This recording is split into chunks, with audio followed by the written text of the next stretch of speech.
Government Business Order of the Day number 2, standing in the name of Mr Burgoyne, the Water Amendment Aboriginal Water Reserves Bill 2025, Serial 21, to move the bill be read a second time. I call the next member to speak in the debate. Are there any speakers?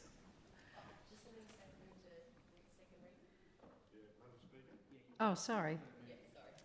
Madam Speaker, I move the bill be read a second time. I call the next member to speak in the debate. Sorry, my mistake. Member for 𝙍𝙬𝙈𝙋𝙎. Thank you, Madam Speaker. Madam Speaker, the Labor opposition will always support measures that encourage economic growth for the benefit of Aboriginal Territorians and traditional owners.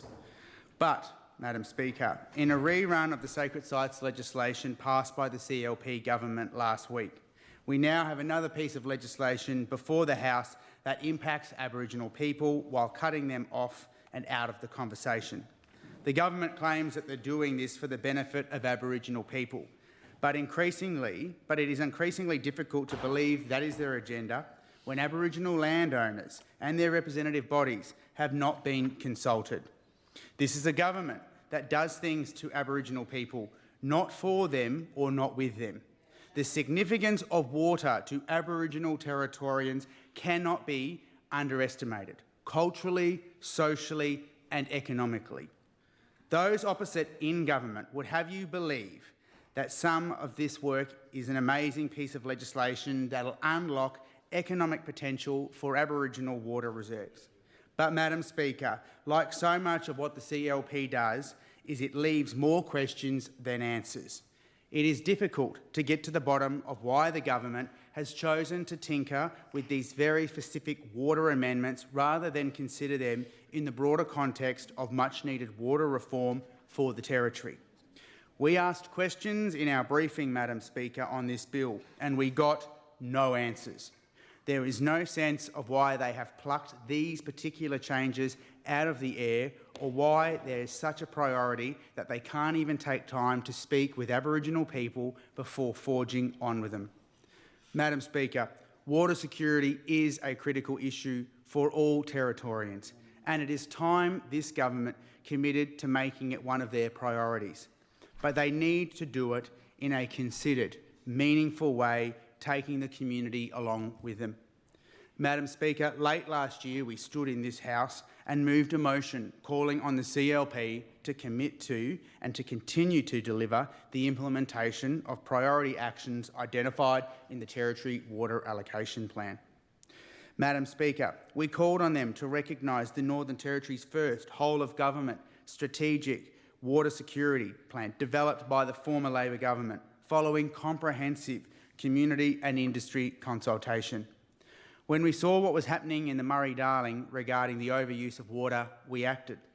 We worked with experts. We talked with the mining and agricultural sectors, looked at the science and the evidence, and consulted with land councils and the public so we could develop policies and legislation that work within a solid governance framework. Policies and legislation that would maximise the economic benefits of our water resources, but not at the expense of our environment and wildlife, of Aboriginal lands and of waters, or the Territory's future water sustainability. The CLP government, Madam Speaker, of course ignored our motion and continue to ignore all of the good work because they're not interested in listening, they're not interested in consulting, they're not interested in walking with the community, they're not interested in progressing the Territory in a meaningful way. Madam Speaker, this bill is case in point. It is another slap in the face to Aboriginal self-determination and another piecemeal bit of legislation that this government is rushing through without justification. Presumably, it is to make them look, Madam Speaker, busy and hide the fact that they don't actually have a vision for water security in the Territory and refuse to build on the mountain of work already done in this space. Madam Speaker, like their Sacred Sites Amendment, this legislation takes away the voices and choices of Aboriginal traditional owners. Aboriginal water reserves are an important economic opportunity for Aboriginal Territorians in water plan areas. Setting aside a portion of water for economic purposes or for Aboriginal people to effectively rent that water to third parties. Currently, this legislation requires consent to access the reserve prescribed by regulations. Up until this point, land councils had been working with the Department of Lands, Planning and the Environment to specify the process for obtaining consent from Aboriginal people to apply for water in an Aboriginal water reserve. Madam Speaker, that work was well underway, but there is a sticking point where the government was seeking to require only eligible Aboriginal landholders to give consent, rather than the landholders whose country would be affected. Those issues were being worked through and a clear process established whereby land councils could undertake consultation and determine consent. Fundamentally, the issue of consent is at the heart of these changes.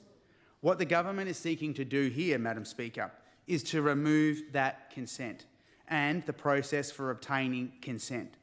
And by putting that decision into the hands of the water controller, another unelected bureaucrat, just like the Territory Controller, the land councils have been cut out of the process, and regulations prescribing consent to access the Aboriginal water reserves have been scrapped. Effectively, the water controller now has complete discretion to determine who eligible Aboriginal people are for the purposes of granting a water extraction licence to use the Aboriginal water reserve, whether they have given free, prior and informed consent. The water controller, Madam Speaker, will be able to do this without any checks and balances or cultural guidance. Absolutely shameful. What these amendments do is effectively sweep aside the thousands of years of knowledge from family groups, the cultural significance and the history of country. It sweeps aside the clear and appropriate consent processes that have been developed in line with Aboriginal tradition under the Aboriginal Land Rights Act. It is a further erosion of the Aboriginal land rights by stealth, bit by bit, amendment by amendment. It's another sneaky move from a sneaky government. Land councils hold the knowledge with their members, Madam Speaker, and understand the connections between communities, between nations and between community groups. That, Madam Speaker, is the way that they share their knowledge, that they share their waterways, Madam Speaker. They have those existing relationships. They understand culture and law. Erasing them from consultation and consent processes runs the risk of creating conflict between Aboriginal community groups, Aboriginal groups and the government. When people don't agree or haven't been consulted about licence decisions that affect their country. Effectively, if an Aboriginal person or family group is not eligible by the government's criteria, the government determining who is eligible and who isn't, perhaps who is black and who's not black enough. They do this, Madam Speaker, and they allow people to not get a say on what happens to their water on their country. It does not take into account the consent of family groups downstream who may have a cultural or law connection to the flowing water down to their traditional lands, but who will lose out to the economic benefit of another family group upstream because they've been granted a water licence. In my beautiful home, the Western Desert, we have a number of communities and family groups who draw from the same aquifers. Madam Speaker, who is the water controller going to give a licence to? How are they going to make a decision without first consulting and getting consent? The CLP government has again rushed through legislation that gives power to an unelected official to make big, impactful decisions for Territorians without transparency or accountability, or without the right guidance and resources to appropriately determine who an Aboriginal person or who, if an invested third party, has genuinely been given consent by landholders to apply for a licence. Madam Speaker, this amendment is a slap in the face to Aboriginal Territorians. which is starting to be a running theme for this government. It is not a true collaboration between government and Aboriginal Territorians to find genuine partnerships and pathways to self-determination. Madam Speaker, what this amendment does is cause more inequality for Aboriginal Territorians, create more conflict between family groups, determine Aboriginal land and water borders by government standards, not by cultural laws, disregard for the importance of culture when it comes to policies impacting Aboriginal people, and makes it easier for Aboriginal Territorians to be exploited by well-funded, influential and invested third parties. It is legislation not made in the interest or in collaboration with Aboriginal people. If those opposite, Madam Speaker, those in government sent it to a scrutiny committee or went out and actually spoke to Aboriginal people about it, they would understand that. But they are not interested. We've seen the minister rush through the water allocation plans without speaking to those impacted. We've seen him abolish the water advisory groups, committees here in the Territory. We've seen him slash funding for water resources in the budget, Madam Speaker. These actions are reminiscent of the Giles government.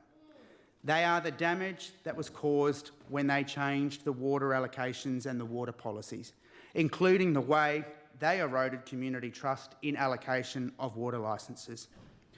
I wonder if those members opposite, now in government, Madam Speaker, are aware of the case of the CLP candidate Tina McFarlane.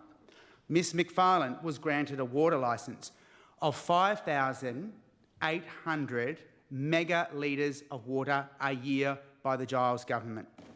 More, Madam Speaker, more than she could use given the number of bores on her family's stylo station near Mataranka.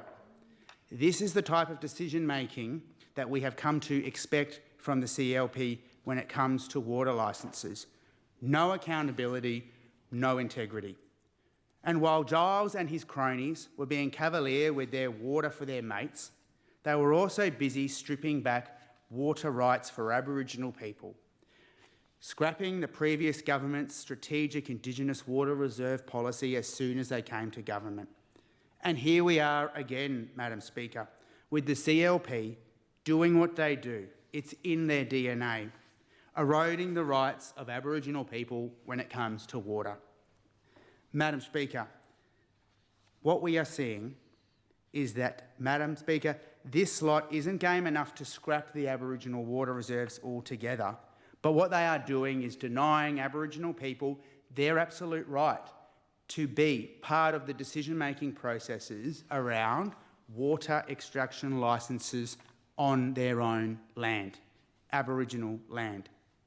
If the government was genuinely interested in helping Aboriginal Territorians use their water reserves for economic development, they would continue to work with the Territory's 4 land councils to ensure free, prior and informed consent in line with the Aboriginal Land Rights Act. They would ensure Aboriginal Territorians were not at risk of exploitation from third parties, and they would not, Madam Speaker, ignore the wishes of Territorians.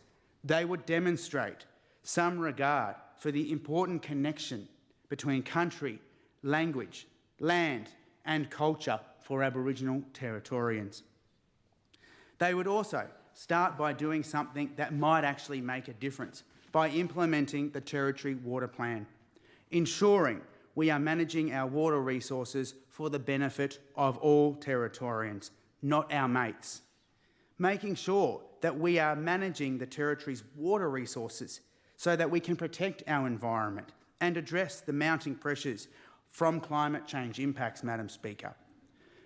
Madam Speaker, the Labor opposition will always support legislation that encourages economic growth and self-determination for Aboriginal Territorians and traditional owners, but it must be done in absolute consultation with Aboriginal Territorians and traditional owners.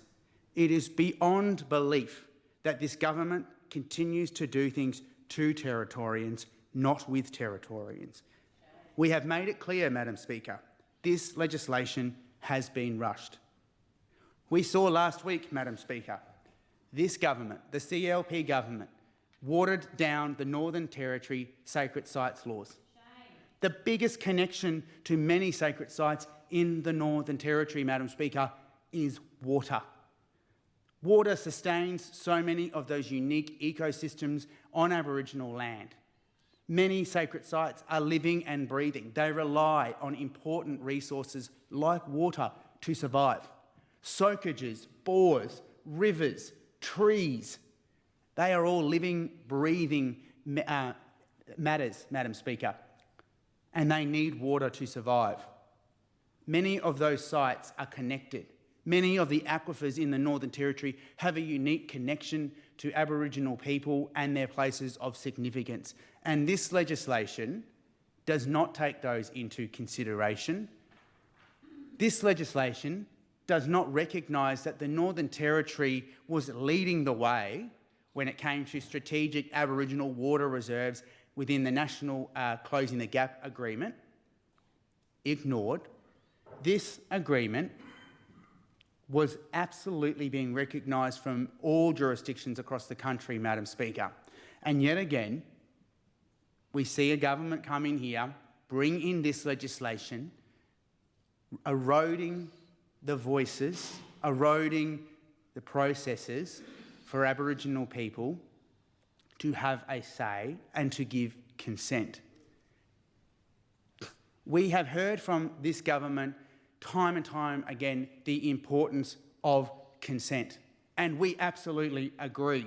Consent in any way, shape or form is absolutely imperative. It is crucial, whether we are talking about consent in other areas such as sexual violence, when we're talking about domestic violence, when we're talking about all these, we all say consent matters. Well, consent matters in this space as well for Aboriginal Territorians when it comes to strategic Aboriginal water reserves. They must be brought in and allowed to have the conversations. This is a government, again, trying to pick apart Aboriginal people, pick apart communities, trying to absolutely manipulate the processes so that they can pick and choose, so that they can work out who can we get to say yes so that we can get a project over the line and not allow the rightful people to be involved in having their say and to be being recognised. It just shows that this government is also absolutely terrified of the Territory's land councils, because they are shutting them out of an important process, a process that they are recognised under Commonwealth law, the Aboriginal Land Rights Act, Commonwealth law, where they have a duty in the legislation to support Aboriginal people's self-determination, economic development and social advancement. And this government says, we are so scared of the land councils and we're so scared of dealing with Aboriginal people in their communities that we want to erode this down and we want to make a determination who's eligible. Newsflash, in Aboriginal culture, traditional owners are all eligible. You cannot pick and choose who you negotiate with.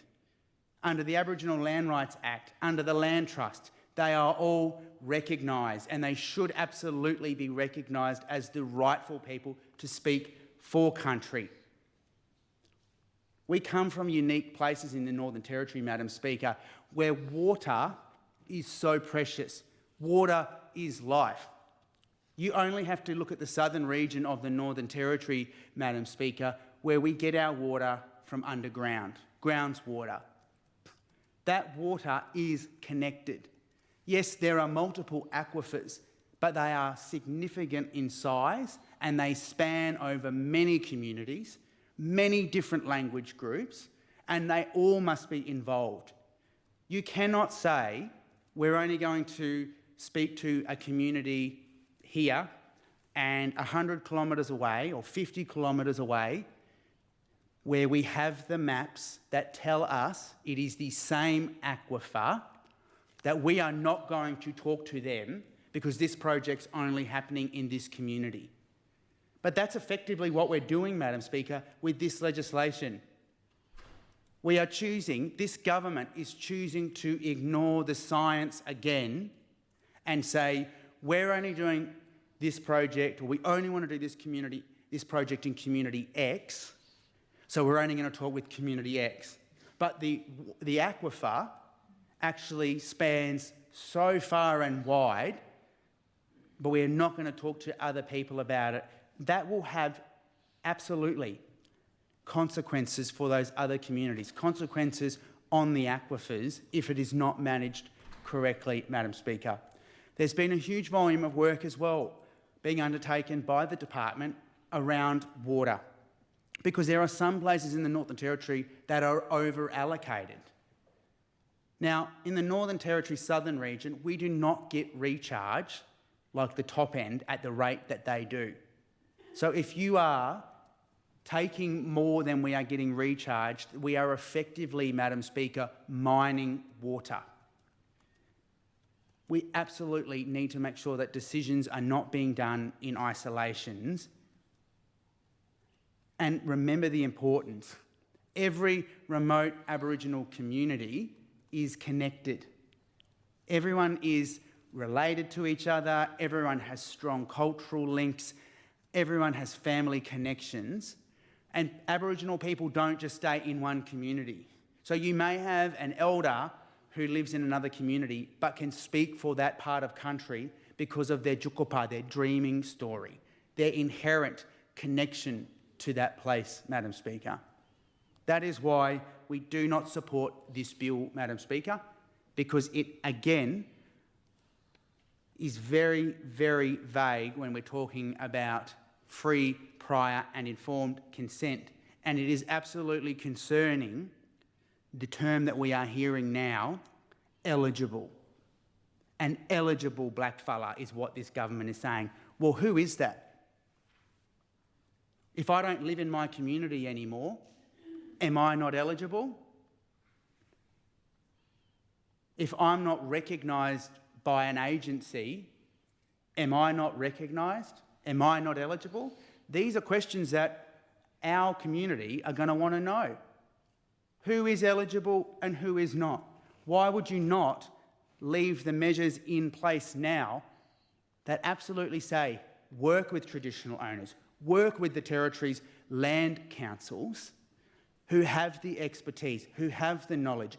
Every delegate elected to the Territory's 4 land councils is elected by their community. Aboriginal people elected by Aboriginal people in Aboriginal communities to represent their communities, represent their footprint. That is what the land councils do. When their delegates speak, they speak on behalf of the Aboriginal land trusts, they speak on behalf of Aboriginal Territorians living in their regions. So why not work with the land councils? What are you so afraid of, Madam Speaker, is the question. Why would we not work with them?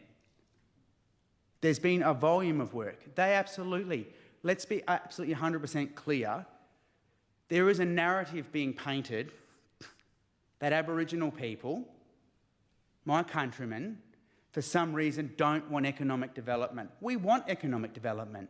We want our families to have jobs in remote communities, whether it is in agriculture, whether it is in horticulture, whether it is in pastoralism, whether it's working for a community service or a government agency. We absolutely want economic development. Aboriginal people want jobs. They want wages. They want entitlements. They want superannuation. They want all of these things.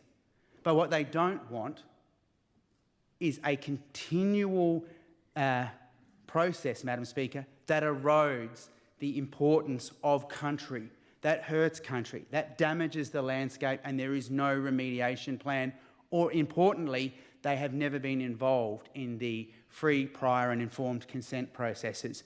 That is what we're talking about today, Madam Speaker. We absolutely acknowledge that there is work to be done and that we want economic development, 100%. But that can't come at the cost of eroding voices in this conversation. because those voices matter. Our remote communities matter. And each and every one of us has a unique connection to water, and we need to make sure that we manage water properly, Madam Speaker. We all need water every day. We all need to do work to make sure that every person has access to safe drinking water. We urge the CLP government to pick up the work that the Department of Health was in the process of drafting at the last election to deliver a Safe Drinking Water Act here in the Territory, to implement the Territory Water Allocation Plan. These are all important things. But so far, all we have seen is a government who are following the processes of the previous CLP administration. And we know where that left them, a one-term government. So it might be beneficial for the Environment Minister, the person whose portfolio responsibility is supposed to be defending the environment. But again, defunds environmental groups, scraps water allocation committees, gets rid of water allocation plans, makes it easier for mates to get jobs. Please take your seat, Member for Guyula. What's your point of order, Minister? Standing Order 31, I think the member for Guyula should just confirm or withdraw what water allocation plan has been removed. It's not a point of order. You can address that in your closing speech. Please continue, Member for Guyula. Thank you, Madam Speaker. It looks like the most green-credentialed member of this government is clearly very uncomfortable about his own track record because, Madam Speaker, let's absolutely be clear. The good people of Breitling know, and they are absolutely disappointed in the member for Breitling. He again erodes things time after time after time. He's gotten rid of committees, Madam Speaker, the committees who did important work around water allocation. He's gotten rid of the environment group funding. He said he's quite proud of it. He's branded every Territorian, Madam Speaker, every single person who lives in the Northern Territory, who cares about the environment.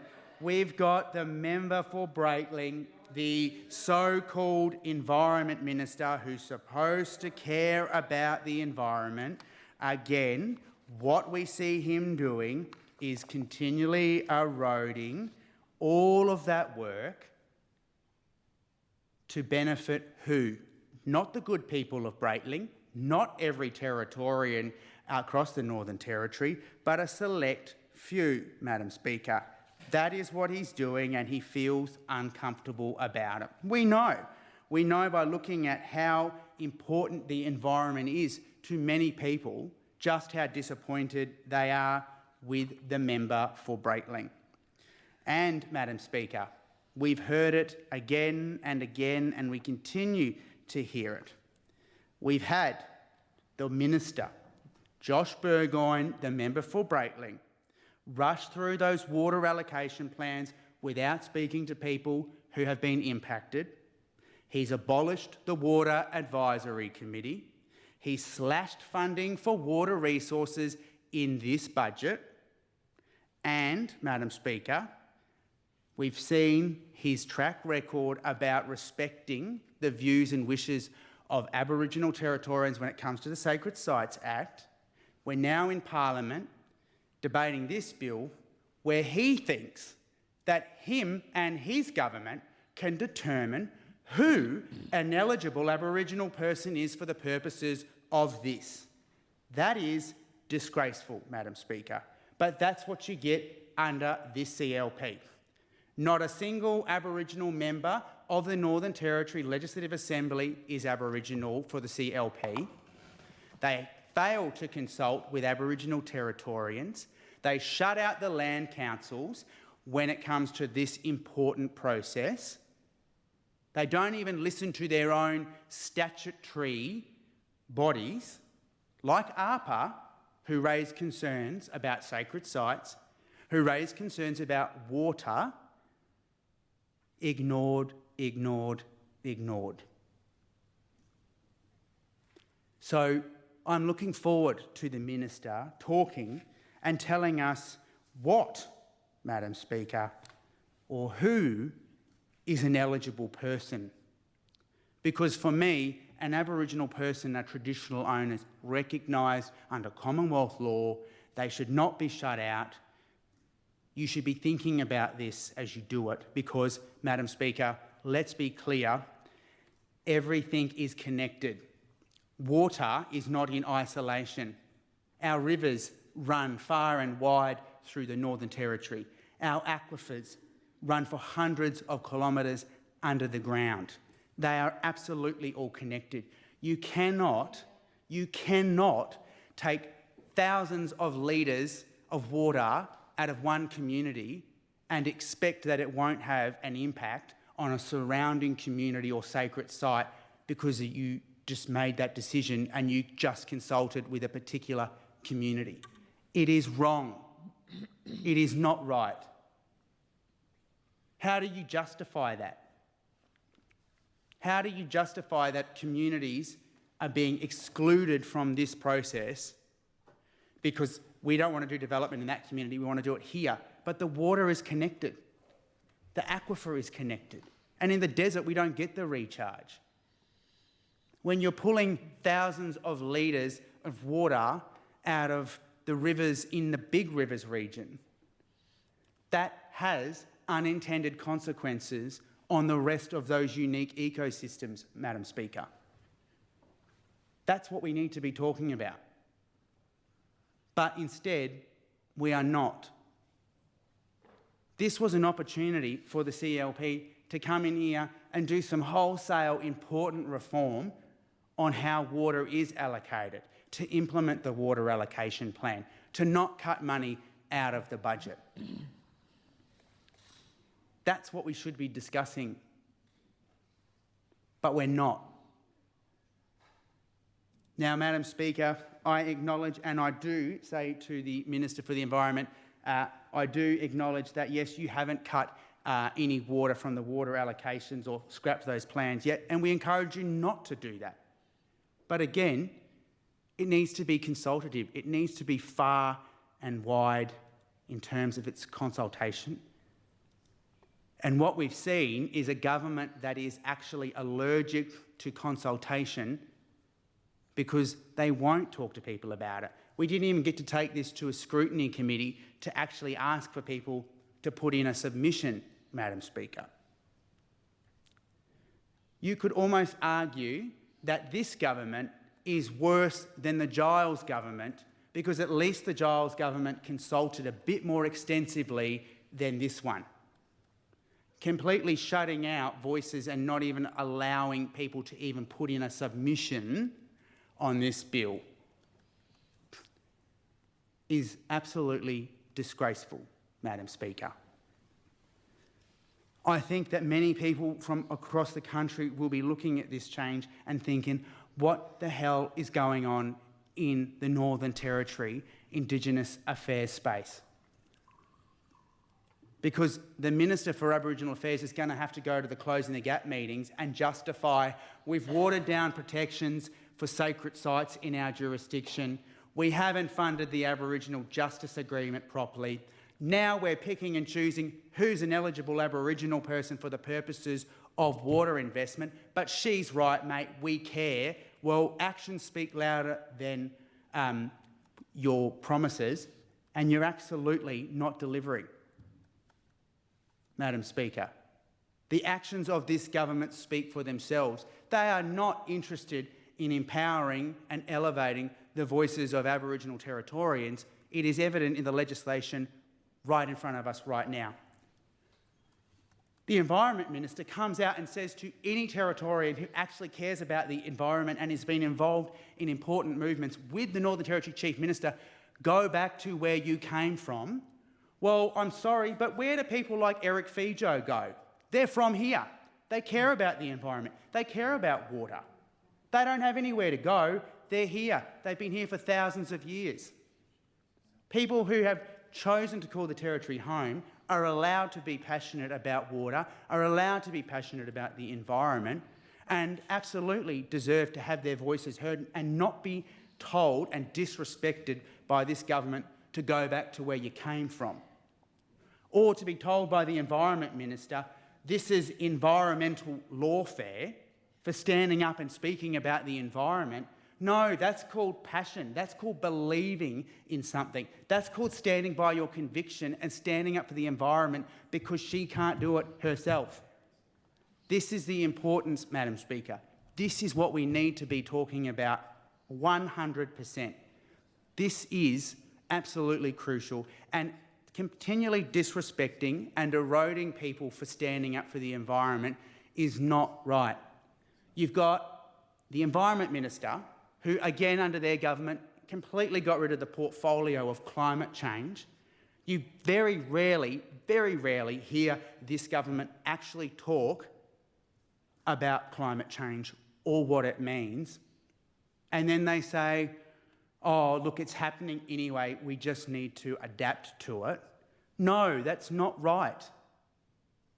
Parliament absolutely has the power to change the trajectory of our climate here in the Northern Territory, to invest in mechanisms that can make life better for so many of us.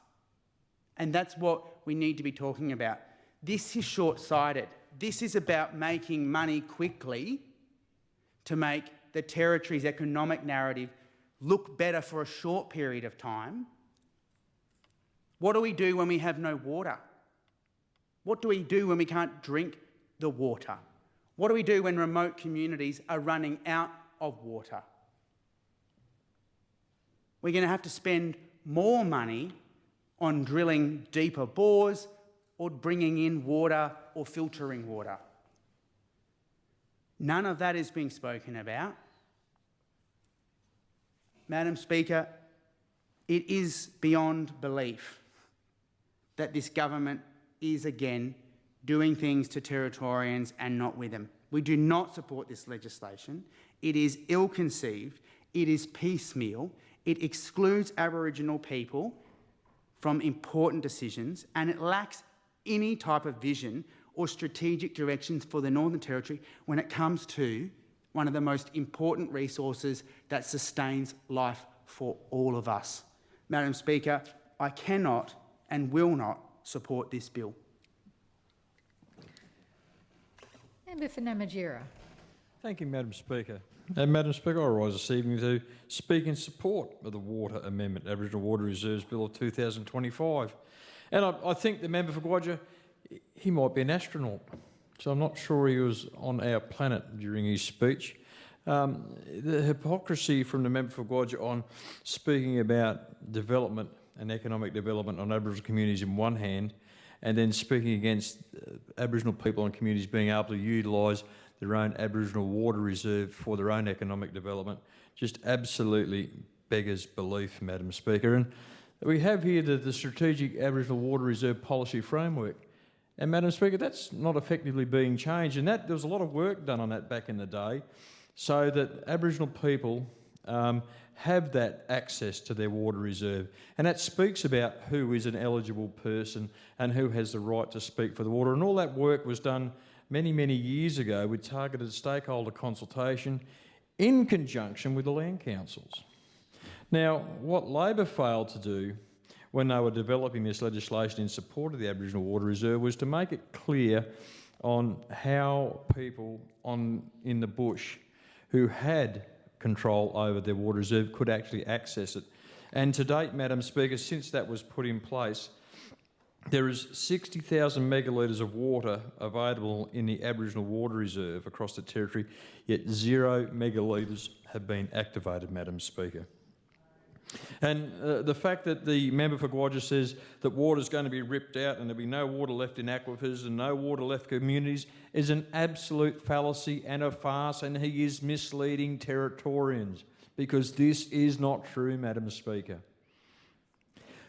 The consultation and work was done many, many years ago to determine what water is in the aquifer, what is allowed to be used, and what is put in reserve for Aboriginal people, Madam Speaker. And this is done in such a way to make sure and ensure that those aquifers remain healthy. So if an aquifer can have 1,000 megalitres per day taken out, well, there's only X amount allowed to be taken out for irrigation or industry or whatever else it happens to be. There's an X amount, as we know, put in reserve for Aboriginal people, and there's a heap kept back in reserve for that aquifer to keep the aquifer and the country healthy. That's not being changed, Madam Speaker. And finally, the member for 𝙍𝙎 actually coughed up and fessed that, okay, yes, the CLP are not removing any water allocations because that was completely and utterly untrue. What we're doing, Madam Speaker, is we're giving Aboriginal people the opportunity to access their water reserves as is their right. Now, the way that it was put in place in the legislation, it was so convoluted and so complicated and required so much work that no Aboriginal community to date, or no Aboriginal person to date, has been able to access their Aboriginal water reserve for anything, Madam Speaker. So even if a community decided they wanted to put in a garden and they got their Section 19 lease through the Land Council and done all the work, they would still find it very, very difficult to near impossible to access that water reserve to develop that infrastructure. And Madam Speaker, that is such an absolute waste. And here we have a strategic Aboriginal water reserve that can empower people in the bush. And we're not taking away people's right to consult or work with the Land Council, because if the member for 𝙍𝙎 actually had read the brief and looked at the legislation, people in the bush can, if they want to, still utilise the Land Council to do that negotiation around their Aboriginal water reserve if they so wish. But the opportunity there for them is if it's identified as part of the previous work done here and through other documents, is that we have a group of people, a family group or a custodian group who has been identified as living on this area and been responsible for that piece of land, and there is a water reserve under that piece of land, Madam Speaker. They have the ability now to access it much, much easier, something that they have not been able to do before. And look, and Labor had the opportunity when they were in government to amend this and fix this, but again, they chose not to. So here we are today, Madam Speaker, doing the heavy lifting and the hard work to actually give some opportunity for people in communities, give some opportunity to people in the bush that if they want to access their Aboriginal water reserve, they can do so and do so in a much easier manner. But also, Madam Speaker, they have the opportunity, if they don't want to use it, they can trade it, sell it, do what they like with it, because it is, Madam Speaker, it is their water reserve. It's not my water reserve, it's not the government's water reserve, it's that Aboriginal person's water reserve, and they should have the right to be able to choose what they do with it. But one thing, Madam Speaker, they can't overuse it. The Aboriginal water reserve is put there on a specific piece of land to ensure that the aquifer is not abused or overused. So even if they choose to trade or sell their water reserve or create an industry and use it themselves to develop a business model with agriculture, whatever it might happen to be, they still can't use more than what's in that water reserve, Madam Speaker. And that's why today, Madam Speaker, we're actually stepping up and taking action so we can get water flowing in those Aboriginal communities. And of course, as I've said, the Act in its current form is extremely ambiguous and poses those operational challenges which have been that barrier to water use and trading for so many years it's not funny. And the previous Labor government did nothing about it, and in effect they have left Aboriginal people behind in the bush by not actioning this earlier. They were happy again to sit there and kick the can down the road, Madam Speaker, and not do the hard yards and the hard work and make some tough decisions so that people in the bush and Aboriginal people could actually access their own asset that sits as water under the ground. They didn't do it. But we've recognised the issue because people in the bush have been talking to us about this. They know that they can't access it. They've tried to do it through the land councils, and it's so convoluted, as I said, they've not been able to do it. So that's why it's absolutely no wonder that Aboriginal Territorians haven't seen a drop of water from their own Aboriginal water reserves. And I commend the member for Braitling for bringing this to the House and making these all-important changes, because the people that I represent in the bush will get the opportunity now, should they wish to access their water reserves, to do with what they wish. Not being told by the Land Council or who might be eligible for this. That work has been done, Madam Speaker. We know who those people are who are responsible for those pieces of land, and they now get the choice to determine what they do with their water reserve. They may choose to keep it and not do anything with it. That's their right. They may choose to create their own business or industry using that water reserve. Good on them. I wish them all the best, and I'll do everything I can to help them. Or they may wish to trade it and utilise it and create some economic wealth for themselves, their families and their communities. And as a Treasurer of the Northern Territory, Madam Speaker, I'm absolutely throwing my weight behind this amendment bill because it helps rebuild our economy and build a future for Aboriginal people in the Territory, and starts to create those economic drivers and that economic wealth that out in the bush that has been so lacking for many, many years. And of course, in other jurisdictions, Madam Speaker, governments actually buy back water licences at a steep cost to provide water for Aboriginal economic development. We have Aboriginal people now who have their own water resources, and as I said, they can use them as they see fit. So, Madam Speaker, with this change in legislation, we're turning on the tap for 60,000 megalitres at no cost to Aboriginal Territorians, and they can access that water for their benefit, how they so desire. And as I've said, Madam Speaker, they can choose to work with the Land Council if they so desire. They can choose not to if they so desire. It is their choice, and that is a choice that has been very difficult for them or taken away with the way that the legislation, the Act, previously sat. So by unlocking the Aboriginal water reserves, Madam Speaker, the CLP government is rebuilding our economy strategy, and it works to rebuild our economy across the Territory for all Territorians, Aboriginal and non-Aboriginal. And water empowers communities and helps build our economies, and that's the one thing that the member for 𝙍𝙬 and I might actually agree on. Water is needed in the bush, and we need to make sure that everybody has access to it.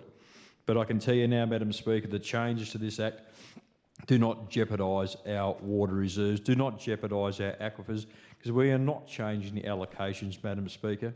What we're doing is we're allowing the people in the bush the ability to access what is rightfully theirs, which they've had difficulty doing under the previous Act and the previous government. And Madam Speaker, Labor's lack of economic vision is what led to the downfall of Territory Labor. And this is why we're making these important changes to empower people to be able to utilise their own assets to generate their own economic wealth for their own benefit. And of course, they like to grandstand about being for the bush, but when they were in power, they failed to unlock this critical resource for the people of the Northern Territory. Labor couldn't lead economic development for Territorians, Madam Speaker, even if they tried. But Madam Speaker, when this bill passes, Aboriginal people will be able to access their own water and develop their own future and have a say in how that actually happens now. By amending the Water Act of 1992, the CLP is taking action to streamline access to the Aboriginal water reserve for Aboriginal Territorians, finally putting those 60,000 megalitres to use and rebuilding an economy that every Territorian is a part of, Madam Speaker. And Madam Speaker, I commend this bill to the House, and I thank the member for Breitling and the Minister for the Environment for bringing this to the House, because this will provide real outcomes for Aboriginal people in the bush by them being able to access a resource that rightfully is theirs that they haven't been able to access. Thank you, Madam Speaker. Member for Mulca. Madam Speaker, I rise to speak on the Water Amendment Bill. I hear the government say that this bill will help Aboriginal people to access their water reserves for economy for economic development. But I don't believe that there has been any consultations for these changes. So if the government idea is to make things easier for Aboriginal people, come and ask Aboriginal people, Aboriginal communities that will make this process easier instead of bringing changes without consultation.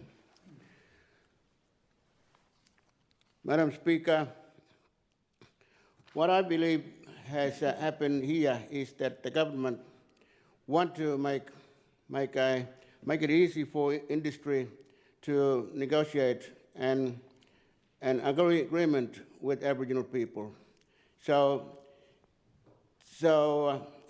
they have taken out of the legislation the need for consent, and this should be free prior to informed consent. And they have taken out the need for land councils to be involved as the funded body for a legislative assembly and to protect Aboriginal interests. And they have taken out the need to consult via regulations that they have been developed over past years with the land councils to create strong consultation practice. Instead, the government have instead inserted agreements. Agreements can be made with whoever the controller is satisfied are the eligible Aboriginal people. And this will be the only thing that that is required. Madam Speaker, this creates a situation where Aboriginal people may be left to negotiate complicated agreements with the business, with big businesses about water, without legal or other support. And it is also allows these agreements to be made with the wrong people, because the controller may get it wrong, or agreements may be made without consensus, because only one part of the Aboriginal group or one person in the Aboriginal group creates a agreement. As long as the controller is satisfied, this is the only test that the bill requires, and that is very dangerous, because really this bill strips Aboriginal people of protections. The minister for the minister to state that this bill about helping Aboriginal people shows a clear mistake. This bill strongly undermines traditional decision-making and has potential to create pressure and disagreement for Aboriginal people about the water allocation. For Aboriginal people, water is much more than just about economic gain. We have the same responsibility to water as we have to land. We have a spiritual connection with water, and we know that the interrupted flow of water can create grave issues for everyone. In this instance, all parties that have a connection to the country and water must be part of any decision making about that water rather, and that may slow a business process down, but it's important that it is done the right way. The fact is that the fast-paced way of ripping resources and water out of the ground has led us to this point of considerable environment damage and climate change. If we slow down and do things the right way, we will be able to protect the natural resources that we have left and protect the people to have responsibility and obligations to care for country. First Nations knowledge should be listened to and respected in this space, not torn apart as though it is a red tape and nothing else.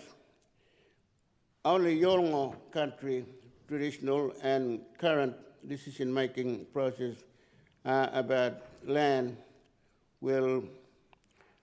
and water requires a number of clans who are responsible for the country to reach consensus, and at the least to be heard. These are the Mari Guttara, Yapawako, Yotiyindi clans, who all have about country and water. The functions of the Aboriginal Land Rights Act that recognise and uphold these traditions should also be used in all other legislation, including this bill here today. But this bill appears to be in conflict with the Land Rights Act.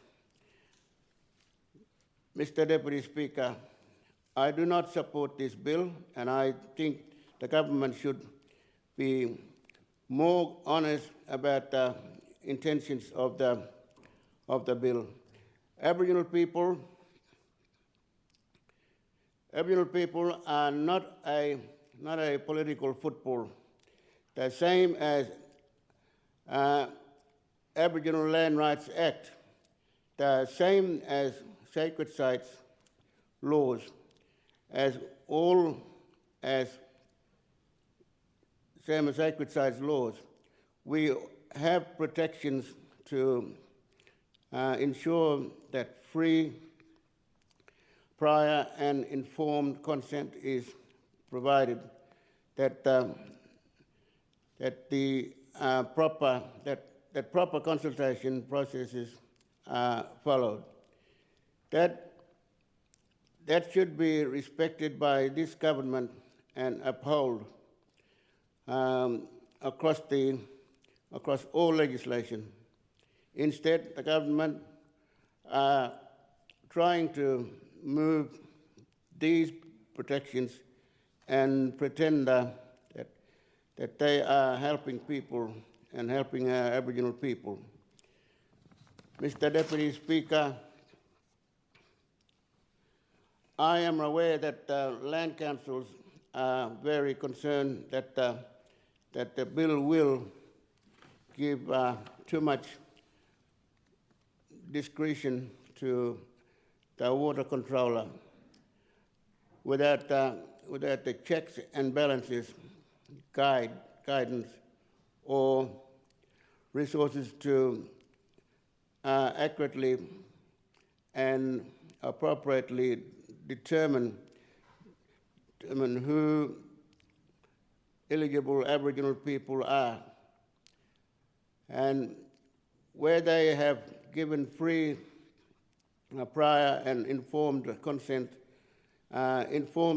is very, very important because it reduces risk of exploitation of eligible Aboriginal land rights and landholders, rather. And if the consent is sought from the right people and will avoid the significant risk of conflict between Aboriginal groups and between Aboriginal and the anti-government. If people are aggrieved by license decisions that affect their country.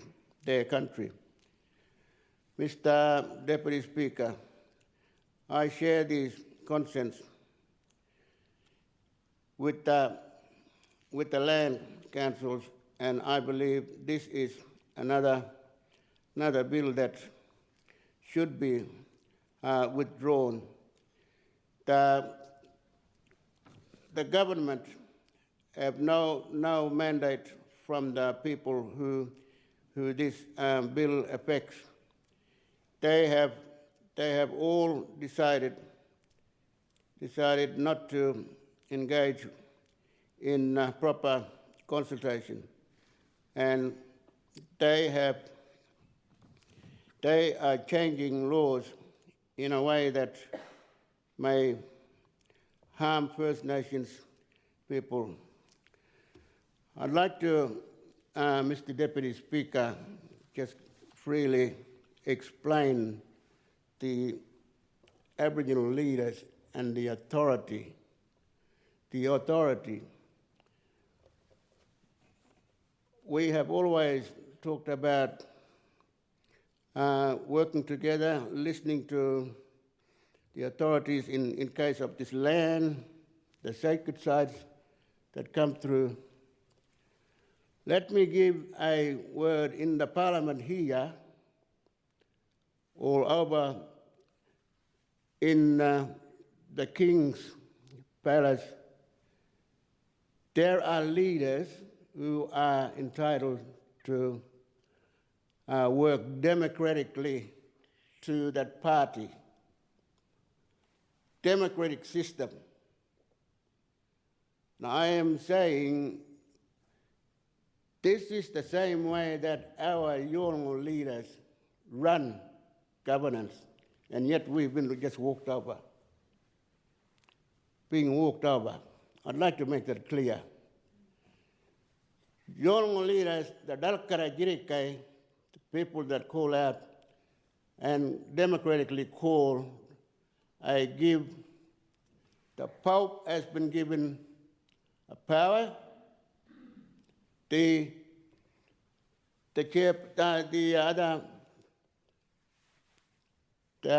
king by authorities. You have your authorities. We are Yolngu nations, we have authorities that we need to be listened to. Whether it's the CLP government, or the Labor, or whoever, with what government, this needs to be, I thought I'd just pointed out that we have the same authority, that we need to be approached at a higher level. People come and talk to us, our leaders and elders. So for next thing, just because there's a parliament here, creating all the laws. You're going around, come look for senior elders and leaders in our communities. We have the authority to talk. And that is how the system of Yolngu Parliament and Balanda Parliament needs to work together. If we work together, if we listen to one another, we will create a pathway that we will all live in a way, in a harmony, and create pathway that is safe and everyone's happy. That was the reason why I first came in here into the chamber to tell the government, excuse me, there is something wrong, very, very wrong. We are being manipulated. We are being just walked all over. But you need to listen that we want to work with people. I wanted to come and work with people here in the chamber to create things. Our government system in Yolngu law doesn't fight over who's going to be the winner. All clan groups all work together to create a pathway according to this clan's pathway, according to that party over there or the party over here. We all work together. That's how you want to do it in your community over this way, in your area over that way. Okay, we'll all work together so that you are pleased over there, happy, and you are pleased over here, happy, instead of trying to run everyone from one power. And that's why I don't agree that our system of governance is made so that we all agree with one another. That's how you do it over there. One size doesn't fit everyone. Thank you, Mr. Speaker, Deputy Speaker. Thank you, Member for Mulga. Any further speakers? Member for Nightcliff. Thank you, Mr. Deputy Speaker. Mr. Deputy Speaker, it is deeply disappointing once again to see the CLP government making decisions on behalf of Aboriginal communities without consultation, support or partnership. Water is sacred. It is more than just a means to economic development, and these amendments fail to recognise this. The changes to Section 22C in particular limit how water is classified, treating it as static, divorced from its relationship to and impact on distant lands and ecosystems. This narrow framing can have serious implications. People downstream, or those not directly connected to a body of water, could and probably will suffer consequences without any power to prevent it. It is well recognised that significant progress is still needed in water law reform across Australia. The Australian Human Rights Commission has called for a strengthening of these laws, stating, quote, "Indigenous rights in water are not adequately recognised by Australian law and policy. This is largely because Indigenous and non-Indigenous perspectives of water and its management differ greatly. This creates difficulties as non-Indigenous laws and management plans separate land from water and generally regard water as a resource available for economic gain. As water is predominantly considered only for its consumptive value, its use and regulation is limited and restricted by governments to industries or individuals willing to pay the highest price. This affects Indigenous access and usage," end quote. And yet here in this Assembly, at a time when there are calls for strengthening of these laws, this government is seeking to reduce protections.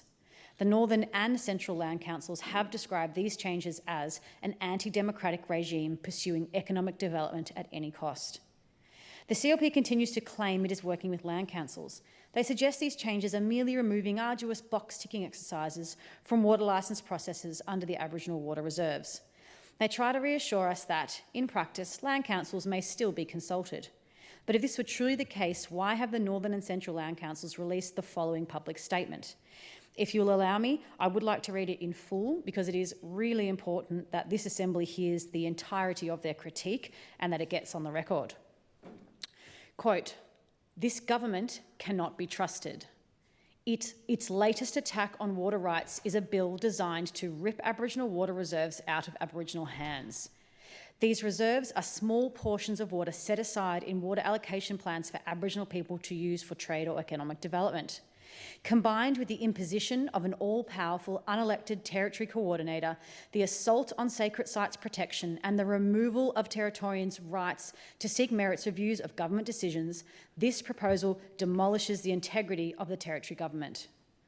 We had worked in good faith with the previous Labor government to make Aboriginal water reserves work for our people. We had agreed a process with the NT Division of Water Resources for negotiating informed consent, which was about to go to Cabinet before last year's election. As with all land council processes, it would have given certainty to developers that the right people had been consulted and guaranteed that approved projects wouldn't land them in court. They continue. Last week, and again without consultation with traditional owners, the Country Liberal Party government scrapped this in favour of another rushed bill that will create great uncertainty. The bill removes traditional owners from decisions about Aboriginal water reserves and hands that power to the Territory Water Controller. This bureaucrat would decide who is an eligible Aboriginal person to apply for water in the reserve or whether eligible Aboriginal people have given consent. It is completely unclear how they would do this. What is clear is that the government aims to sideline the NT land councils that were set up with the sole mandate to support Aboriginal decision-making and which have a successful record of facilitating consensus and informed consent across groups that creates certainty. Its proposed bill exposes developers to legal challenge and loss of their social licence. It undermines Aboriginal people's hard-won collective rights and decision-making practices, threatens community harmony and removes guardrails against exploitation and corruption. The scrapping of the standard democratic process of third-party merits reviews has removed the right of any Territorian to check that government decision-making is of an acceptable standard. And third-party merits reviews hold governments accountable to all citizens, not just wealthy investors. End quote from their statement. Mr. Speaker, Mr. Deputy Speaker, the obscenity of this government acting like this bill is for the betterment of opportunity for Aboriginal people when the Land Councils write a response like that, it's absurd. No one is falling for it. Where is the integrity and good faith leadership of this CLP government? Where is their commitment to representing all people across the Territory, not just their wealthy pastoralist mates? Not only do these changes remove the requirement to consult with land councils, they also remove the requirement to obtain consent from Aboriginal custodians. The amendments to Section 71BA do exactly this. Instead of requiring consent, they now only require the controller be satisfied that either A, the applicant for the licence is an eligible Aboriginal person for the eligible land in respect of which Aboriginal water reserve applies, or B, the applicant for the licence has obtained the agreement of the eligible Aboriginal people for the eligible land in respect of which the Aboriginal water reserve applies to apply for the licence. Once again, just as we saw last week with the sacred sites legislation changes, this government is eroding the core tenet of land rights, consent. Without proper consultation with land councils or communities, the controller could easily determine that the satisfaction threshold has been met. There is no direction on what form this agreement must take or whether it must involve consent at all. Proper consent means that it is free, prior and informed, freely given without coercion, obtained before any work commences and based on a clear understanding of the implications in a culturally appropriate manner. Alongside this, there is also no clarity on how eligible people will be identified. It appears the responsibility is left entirely to the applicant and the controller. The land councils exist precisely to ensure that these processes are fair and the right people are consulted and provide proper compensation and protection for Aboriginal people. Where is that protection now? Together with the changes to Section 22C, this means that Aboriginal communities most affected by water licences might not be consulted nor be required to give their consent. Alongside this, the guiding regulations that were in development, that were intended to support the fair operation of Aboriginal water allocations have been scrapped. These have been years in the making, involving extensive negotiation and stakeholder engagement. These were essential to ensure that licences could be granted equitably. And now all of that work is down the drain. The CLP argues that these amendments are necessary because no licences have yet been issued under Aboriginal water reserves. Whilst true, this is only because the current Act requires compliance with regulations that haven't yet been finalised. If the government were genuinely committed to Aboriginal economic development, it would have prioritised finalising these recommendations, not discarding them. Let's be honest, these amendments are designed to make it easier for big industry, agriculturalists and pastoralists who already consume a disproportionate share of our water to access even more. And now they can do so without consulting land councils or gaining consent from the rightful custodians. The Act and its associated regulations were never about red tape. They were about recognising the far-reaching impact of water allocations, not just for licence holders, but for entire communities. These changes remove those protections. And let me remind the Assembly that these changes are not happening in isolation. The removal of third-party merits reviews is deeply connected to these amendments. Under Section 71(b)(a)(b), the controller may grant a licence if satisfied the applicant has obtained agreement from an eligible Aboriginal people. But with the removal of third-party merits reviews, only the applicant can seek review of the controller's decision, not the community that is affected.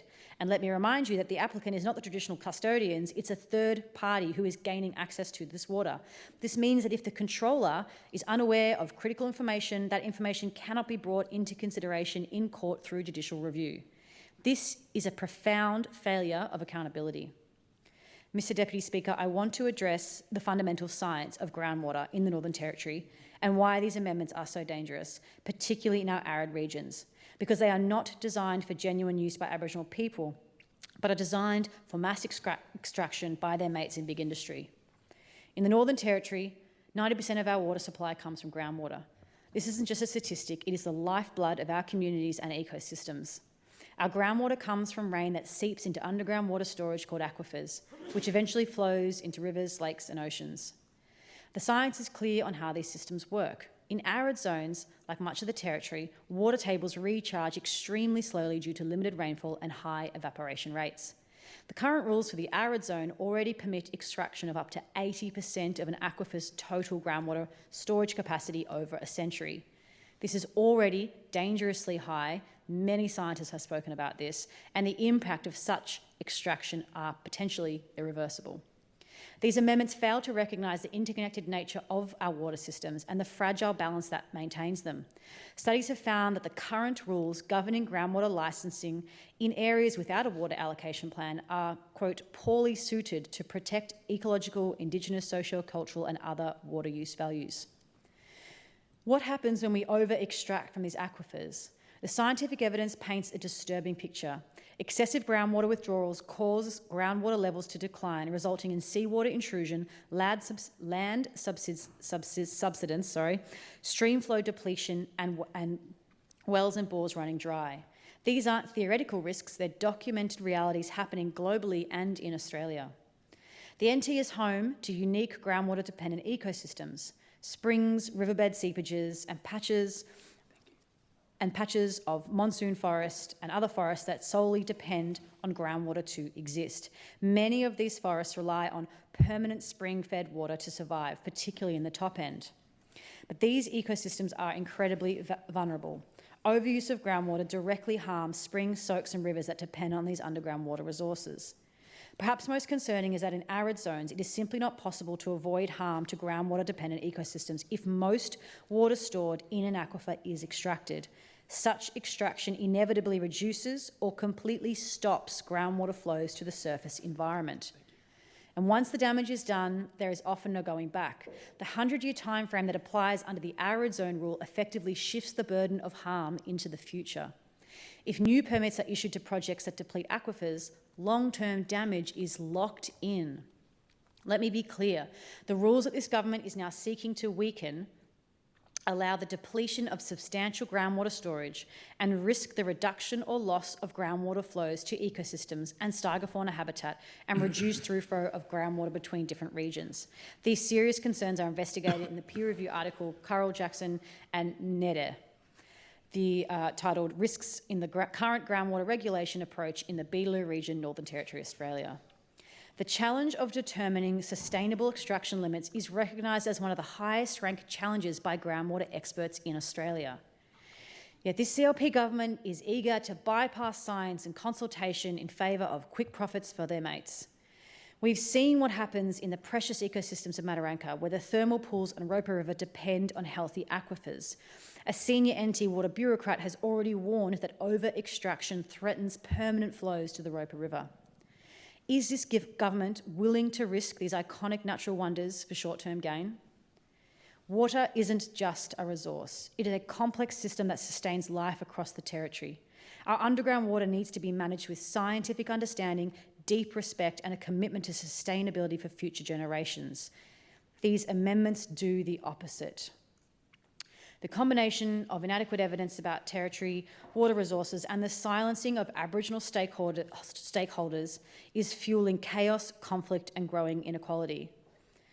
And I want to close by saying this, that I am sorry to be part of a system that continually undermines the principles of self-determination and consent.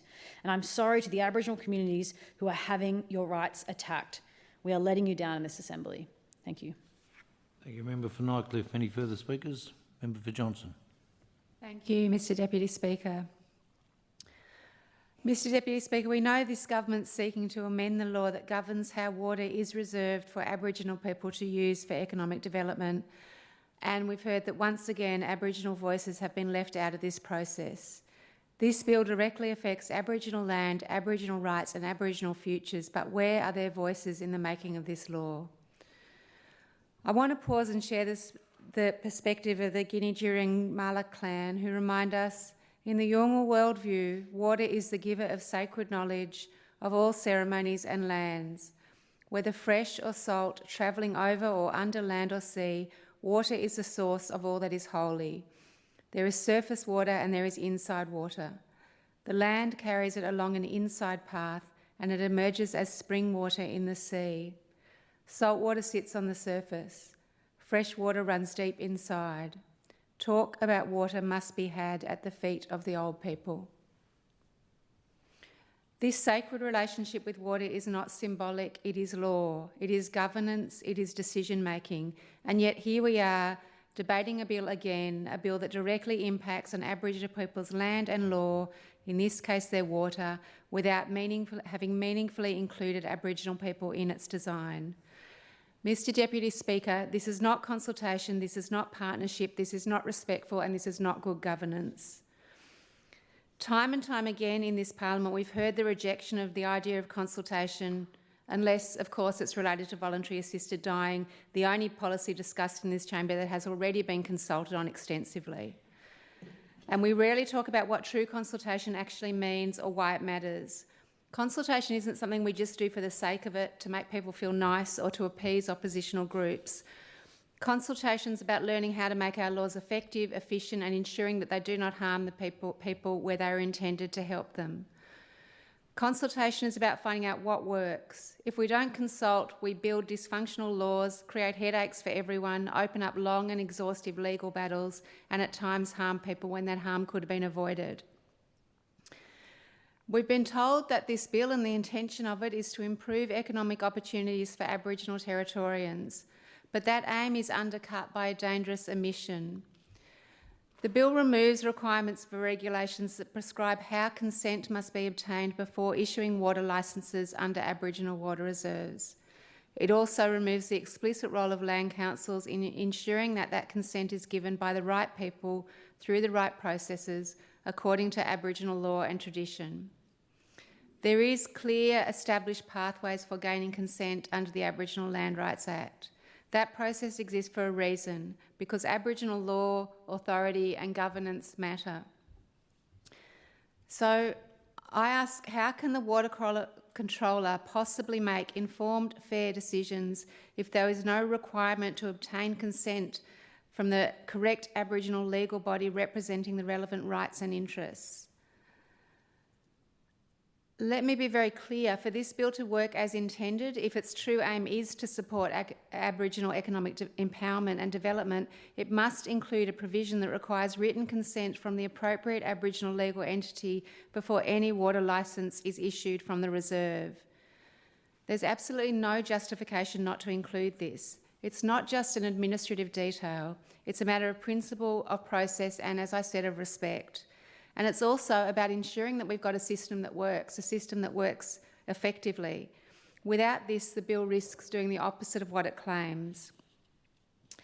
If this consent process is not made explicit in law, then I ask the Minister, how will you mitigate the following risks? That the Water Controller will seek consent from the wrong people, undermining Aboriginal law and risking conflict.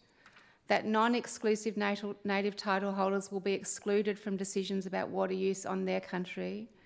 That traditional owners will be pressured to make decisions about lands that aren't theirs to speak for. And that entire groups of affected Aboriginal people will be sidelined in the decision-making process. I'm curious how the Water Controller is even going to do their job. What processes will they follow? What guidance will they have to determine whose consent is required or whether that consent was freely given?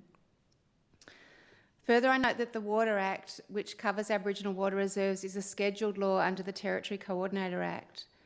Mr Deputy Speaker, this amendment allows for the Territory Coordinator to take over decision-making about Aboriginal water reserve licences. As the bill currently stands, the Territory Coordinator could override the Water Controller, seize full authority over the issuing of licences under the Aboriginal Water Reserve and determine consent, even against the clear wishes of traditional owners. That's not just a failure of process, that's a violation of Aboriginal self-determination and a serious and inappropriate further concentration of power in the hands of Stuart Knowles, now the Territory Coordinator. Let me remind this chamber that this bill only requires consent from owners of eligible land, which is very narrowly defined in the Water Act. It does not require consent from Aboriginal landowners whose country will be affected by the water take. This may not be the same people. This is a fundamental flaw that threatens, as I said, to create conflict, grievance and long-term legal uncertainty. And despite reassurances from departmental staff in our briefings that written consent would be sought from the correct landholding body, we must ask, why isn't this process detailed in the bill? Why aren't there regulations? Why not make it law? Mr Deputy Speaker, the intent behind Aboriginal water reserves is sound. Land councils broadly support the concept. They recognise that these reserves offer a limited but important opportunity for Aboriginal economic development on their own land with their own water. But they also raise a critical concern. How can Aboriginal people access economic benefits if water allocation plans are already unsustainable and damaging to country? There's no empowerment in forcing people to choose between economic development and the destruction of their land. That is not choice, that is coercion. Water planning must be based on best practice, sustainability, and must be done in collaboration with traditional owners. The protection of country must come first. Economic development cannot come at the cost of culture, ecology, and sacred law. If we're truly committed to creating certainty in development and robust regulatory frameworks, then we must legislate for proper consultation and consent from the right people in the right way and at the right time. Right now, this bill does not do that. It introduces confusion, it strips back process, it weakens oversight, and it fails to respect Aboriginal authority. Mr Deputy Speaker, this is not a technical oversight. This is a serious moral and legislative failure. We cannot continue to legislate over Aboriginal people's lands and waters while ignoring their voices. We cannot build processes that allow powerful entities to override traditional owners. And we cannot pretend that Aboriginal economic participation is being advanced when the very foundations of Aboriginal governance are being eroded. When we weaken a law, especially a law governing something as precious and finite as water, we don't just create loopholes. We send a message that rules don't matter, that the process doesn't matter, that consent doesn't matter. Water, once it's gone, doesn't come back. Rivers, once drained, may not recover. The species, ecosystems and cultural lifeways that depend on our aquifers and waterways cannot be replaced. I call on this government to amend this bill, to legislate clearly and transparently for written consent, to consult with the right people, to place Aboriginal decision-making at the heart of water governance on their country.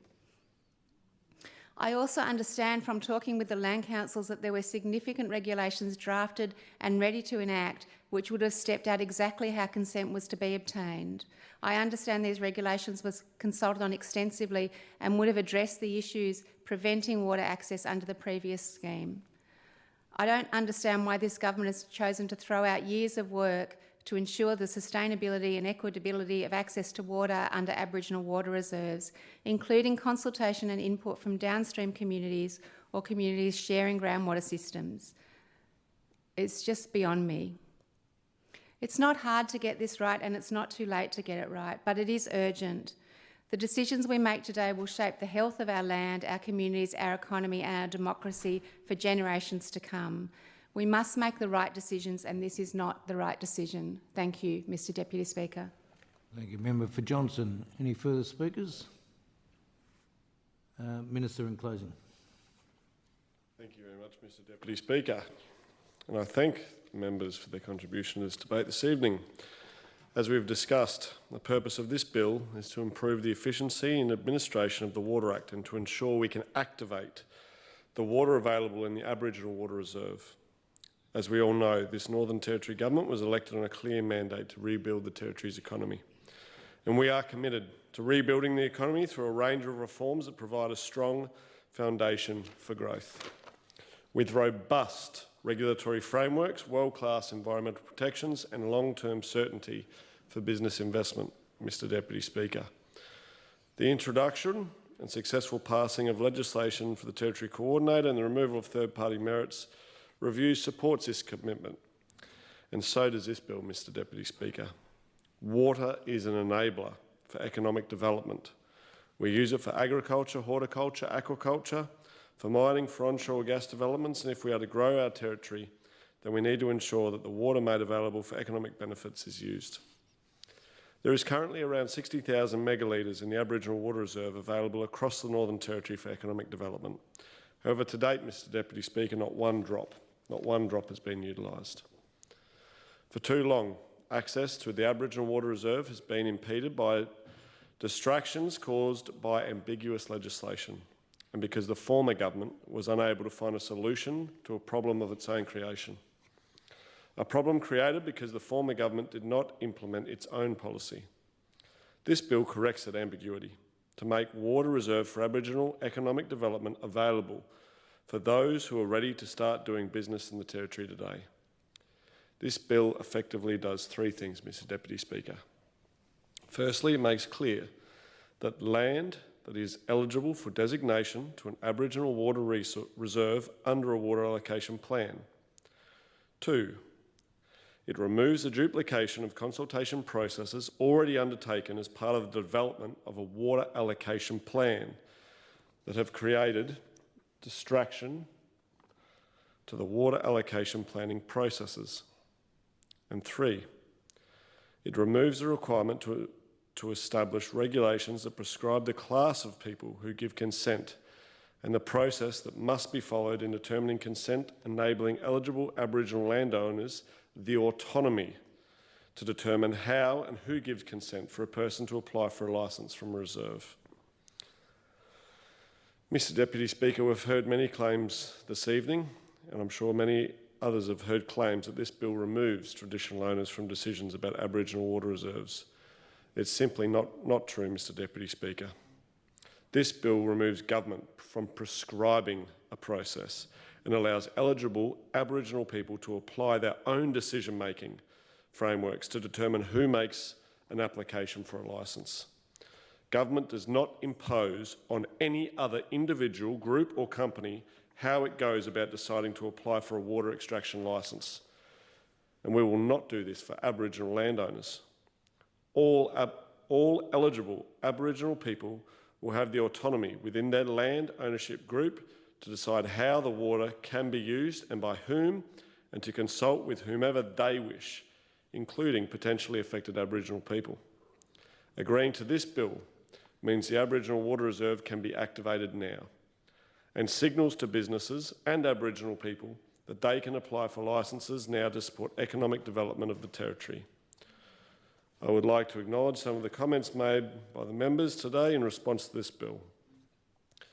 The member for 𝙍𝙬 spoke about consent. Mr Deputy Speaker, I want to make it very clear. Aboriginal people who were engaged in the development of the strategic Aboriginal Water Reserve, Aboriginal people were engaged in the development of the strategic Aboriginal Water Reserve policy before its inception in 2017, Mr Deputy Speaker. a policy established by the former Labor government which determines eligible Aboriginal landowners. The Water Act defines an eligible Aboriginal person as well as eligible land. The amendments remove the need for government to prescribe a process and provides eligible Aboriginal landowners the autonomy to determine how and who gives consent for a person to apply for licence from a reserve. The amendments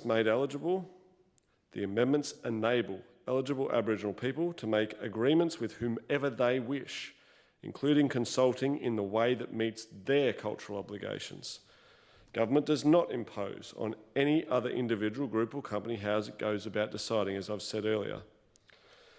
This is something that's been brought up many times about eligibility, Mr Deputy Speaker. Eligibility is not being changed. Only the process by which Aboriginal landowners can actually give that, Mr Deputy Speaker. It's a shame that some seek to mislead others in the community about this. In regards to consultation with land councils, Aboriginal landowners can still seek support from their respective land councils, Mr Deputy Speaker. The Northern and Central Land Councils were informed of this bill prior to introduction and following to discuss operation of the amendments. In regards to abolishing water advisory groups, Mr Deputy Speaker, once a water allocation plan has been signed and declared, the advisory committee's role is considered complete. I think that's something that others opposite don't quite understand, Mr Deputy Speaker. The Murray-Darling Basin was brought up by the member for 𝙍𝙬𝙈𝙀𝙎. Water is constantly used to spread fear and distrust about the state of natural resource management and decision-making in the Territory. Let's be very clear, Mr Deputy Speaker. We will not repeat the mistakes of Murray-Darling Basin here in the Territory, as our land tenure, legislation and management rules are vastly different. Water risks in the Murray-Darling was caused by 5 separate jurisdictions delivering different management regimes, granting water as an ownership entitlement. There is only one water manager here in the Northern Territory. It's the government. The government made up of those experts and water professionals at the top of their fields who have the resources, tools and systems to provide expert scientific advice, which prioritise the environment first and foremost. In regards to some of the water allocation plans and water security, and many have mentioned it this evening, the Mataranka Water Allocation Plan was in development for over a decade, Mr Deputy Speaker, but more recently since 2017, when the committee was re-established. We rely on and trust the science for water allocation plans and have focused resources to strengthen advisory committees to have greater Aboriginal involvement. Water security is a priority for this government, and we are continuing to deliver on water infrastructure, remote engagement and improvements to water planning. I also want to thank the member for Namatjira who spoke after that, and the member for Mulka. In regards to the member for Mulka's comments, he spoke about water being over-allocated, Mr Deputy Speaker. In the Territory, our regulatory and policy settings are risk-based and proportionate to the level of development.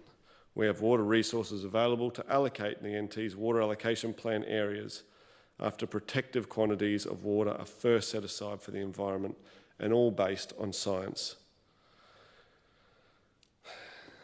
I'd like to acknowledge the member for Nightcliff, who also spoke this evening on these amendments. In regards to the issues the member for Nightcliff raised in regards to section 22C, once again, Mr Deputy Speaker, eligibility has not changed. It remains the same as it was when it was introduced in 2017 under the Strategic Aboriginal Water Policy Framework. This amendment clarifies that designated land must have direct access to the water resource. In the NT, let's be very clear, water remains tied to land and cannot be separated.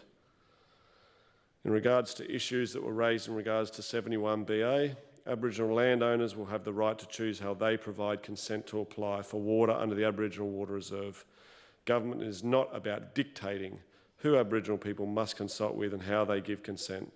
Land councils, I'll say again, can still be involved if designated Aboriginal people want them to be, or require them to be in the case of land trusts.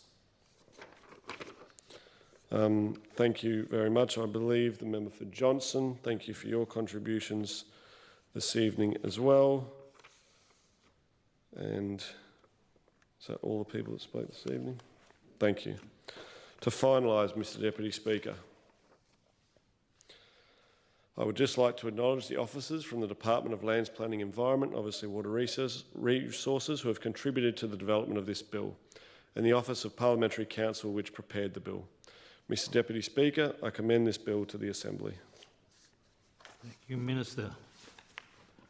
The question is the bill will be now read a second time. Those of that opinion say aye, to the contrary no. Aye. I think the ayes have it. The Clerk. A bill for an act to amend the Water Act 1992. Minister. Mr Deputy Speaker, I seek leave to move the third reading. Is leave granted? No. Leave is not granted. We'll move into the consideration and detail stage.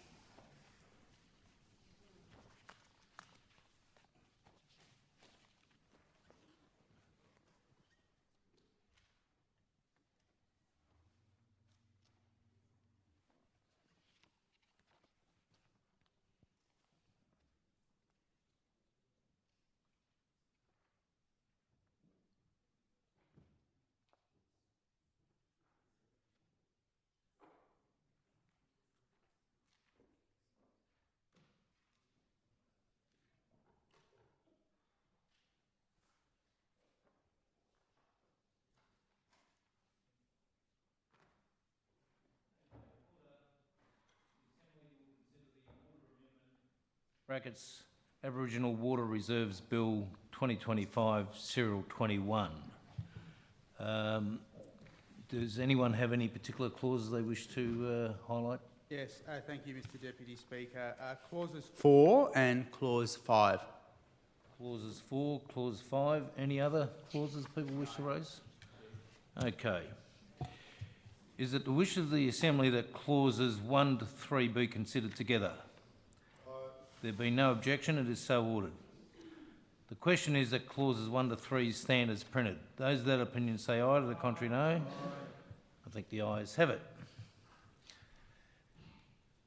The question is that clause 4 stand as printed. Those of that opinion say aye, to the contrary no. No. Member for 𝙍𝙬. Thank you, Mr Deputy Speaker. Minister, I note in your summing up speech you spoke about working with land councils. Were Aboriginal governing bodies like ARPA and the Territories 4 land councils actually involved in agreeing on the amendment designation for eligible land for usage of Aboriginal water reserves? Thank you, Mr Deputy Speaker. Thank you, Member for 𝙍𝙬, for the question. I want to be very clear here, Mr Deputy Speaker. Eligibility has not changed. It remains the same as when it was introduced in 2017 on the Strategic Aboriginal Water Policy Framework. Point of order. Framework that was consulted on. I'm not talking about the eligibility of a person. I'm actually talking about... Are you going to tell me to shut up again, Deputy Chief Minister? Yep. Sorry, okay, we'll go for it. Order. Can we direct the questions through to Chair, please? No further interjections. Let's move on. Just seeking clarification, I'm not asking about the particular requirements about an eligible person. I'm asking about eligible land. Thank you, Member 𝙍𝙬, but I'll let the Minister finish his response, which he's only just started. Minister. Thank you very much, Mr Deputy Speaker. In regards to the member for 𝙍𝙬, this clause, section 22C, as it is amended, makes explicit the criteria for designating eligible land based on the type of water resource being managed under a water allocation plan. It removes the requirement to specifically consult with land councils regarding the designation of eligible land. Thank you, Minister. Thank you. And the definition of surface water, Minister, does that include rivers, creeks and waterways that flow away from the immediate adjacent land?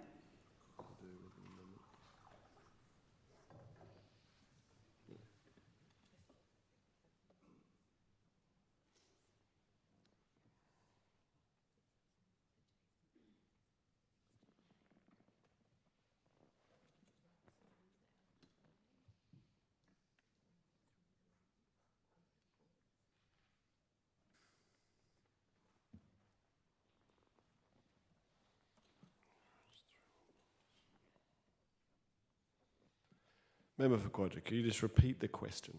Sure.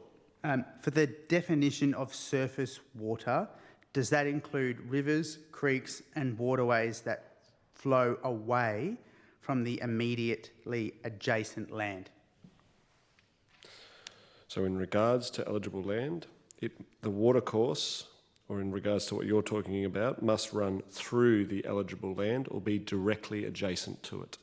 So building on your answer there, Minister, does that definition of groundwater then include rivers, creeks and waterways that the groundwater feeds into?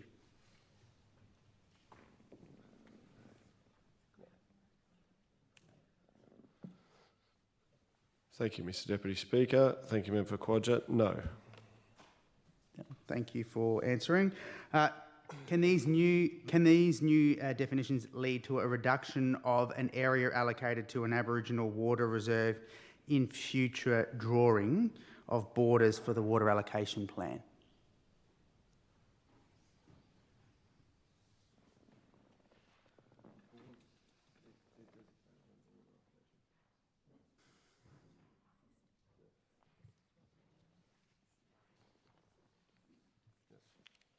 Thank you very much, Mr Deputy Speaker. Thank you, Member for Quadras. There's no changes to the borders in regards to the Aboriginal water management plans. Thank you.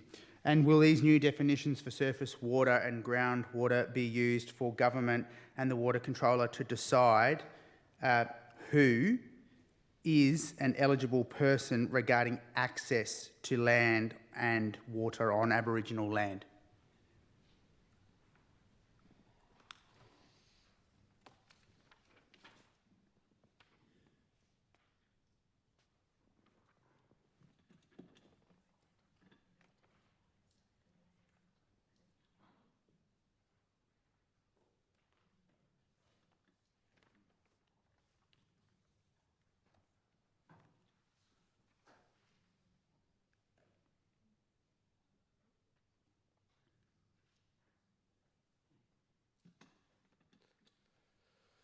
Thank you, Mr Deputy Speaker. Thank you, Member for Quadra.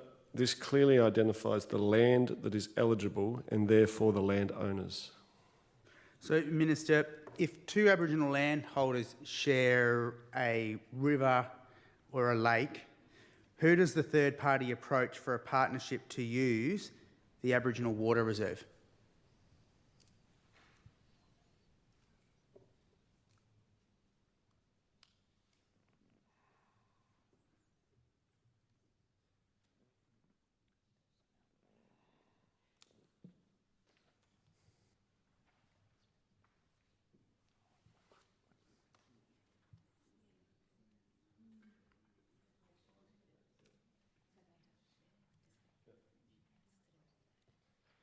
Thank you, Mr Deputy Speaker. Thank you, Member for Quadra.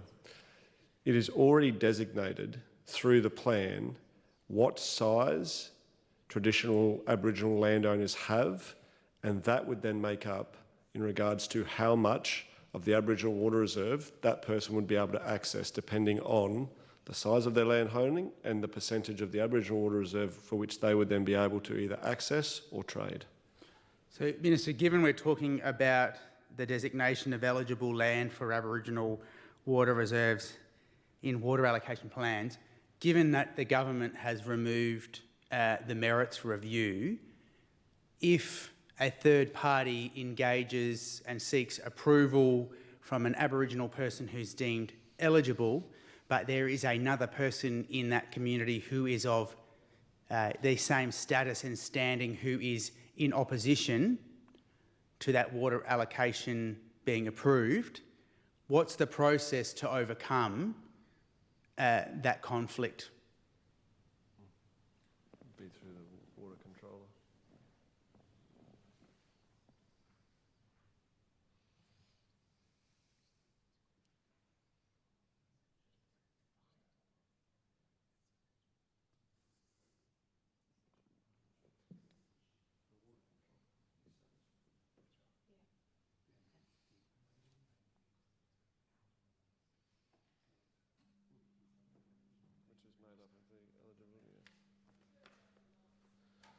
Thank you very much, Mr Deputy Speaker. Thank you, Member for Quadra. To be very clear, the policy framework sets out the eligibility for those people that need to be consulted in regards to the water. If there is a dispute, then it goes to the water controller, the independent water controller, to assess whether or not there is consent in regards to that water resource being utilised by the Aboriginal people or to be traded. So, Minister, to be clear, there could be more than one Aboriginal elder or leader in a community. There could be an opposing view on water allocation being granted. There is now not the need to consult with the land councils. So you're saying that that would then need to be mediated and the determination would not be made by an Aboriginal person, but by the Territory Water Controller.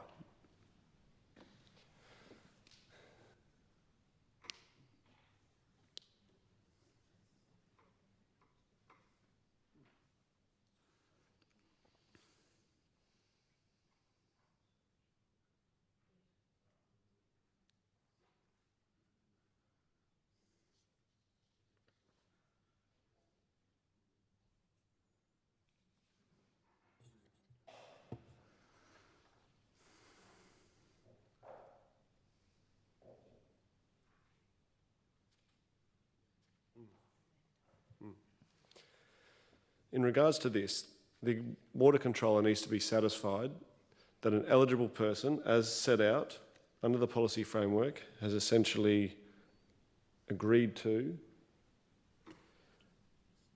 and given permission for the water to be utilised. And it's really important to understand that the Aboriginal Water Reserve is made up of a portion of water that can be sustainably yielded from a water allocation plan. Minister, in relation to... Sorry, Member for 𝙎𝙎, I just want to remind all members, this is Clause 4, Section 22C amended, designated of eligible land for Aboriginal Water Reserve and Water Allocation Plan. So I do ask members to try and address the clause, and if they're straying out of it, I'll leave it up to the Minister whether they choose to answer or not. Member for 𝙎𝙎. Thank you, but I think, water and land are absolutely connected to Aboriginal people, so it's relevant to ask, but I can continue those in Section 5 or Clause 5. Minister, can you confirm, were land councils consulted about the removal of Section 22C of the Water Act regarding the Aboriginal water reserves?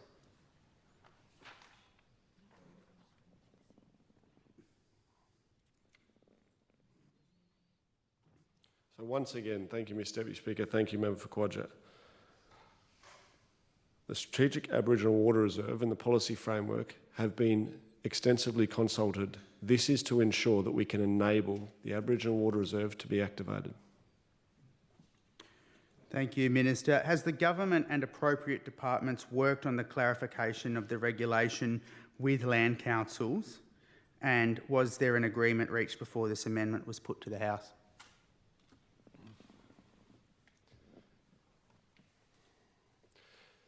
Thank you, Mr Deputy Speaker. Thank you, Member for 𝙎𝙎. Since coming to government, we've made it very clear that we want to activate and ensure that we rebuild the Territory economy. I went to the department as a minister to work through how we could enable that to happen. There'd been a range of consultation that had already occurred, and these amendments are to ensure that we can activate the Aboriginal Water Reserve across the Northern Territory. Thank you, Minister.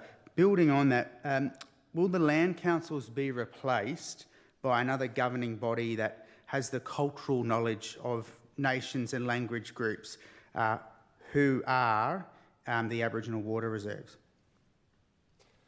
Thank you, Mr Deputy Speaker. Thank you, Member for 𝙎𝙎. No one is replacing anyone here, and if eligible Aboriginal people seek to have their land councils involved in these processes, they absolutely can be.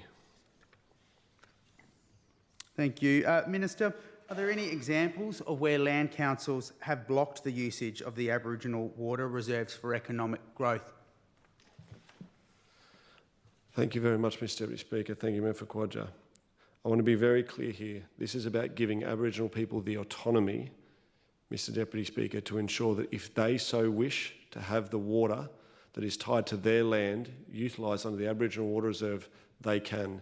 If they seek to involve the land councils, they can as well. So, Minister, will land councils be able to give feedback to the water controller when it comes to granting of a water licence around the Aboriginal water reserves, but it's on Aboriginal land, and under the Commonwealth Land Rights Act there are provisions around the land trusts being entirely consulted? Thank you, Mr Deputy Speaker. Land councils have equal opportunity to provide comment through established public consultation processes. Thank you. No further questions on clause 4. No further questions. Any other questions, clause 4? Okay. Oh, sorry, member for Daly. Did you have a question? No? Okay. You put your hand up. Okay, just don't want to miss you. Okay, so the question is that clause 4 stand as printed. Those that opinion say aye, to the contrary no. I think the ayes have it. The question is that clause 5 stand as printed. Those that opinion say aye, to the contrary no.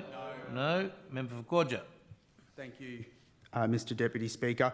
Minister, why has the word consent been replaced with the word agreement in the amendment? Sorry. Thank you, Mr Deputy Speaker. Thank you, Member for 𝙍𝙬𝙑. Agreement reflects the negotiated outcome that would arise between the eligible Aboriginal person and the third party. When eligible Aboriginal person or people provides consent for a third party to apply for a licence. Thank you, Minister.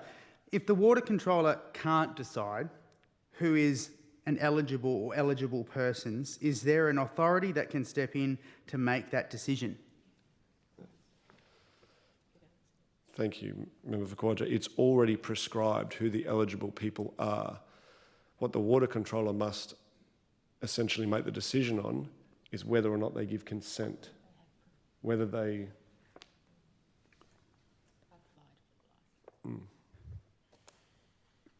So, Minister, again to the previous question, what is the process if there are disputes amongst eligible persons and there is now no merits review, and those disputes are going to be indefinite?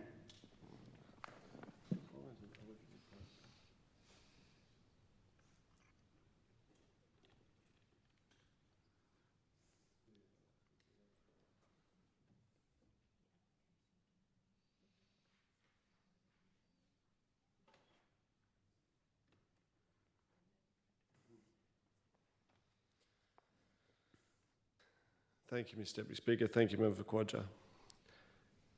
The controller must be satisfied that the eligible person, which is stipulated in the policy framework, has given consent. If there are conflicting views in regards to that, if there's separate landholders, they'll have separate entitlements under the water allocation plans in regards to the Aboriginal Water Reserve. So under the Aboriginal Land Rights Act, there can be more than one person or eligible person. There could be persons. And if there is the inability to reach a consensus, how is that then made around the definition?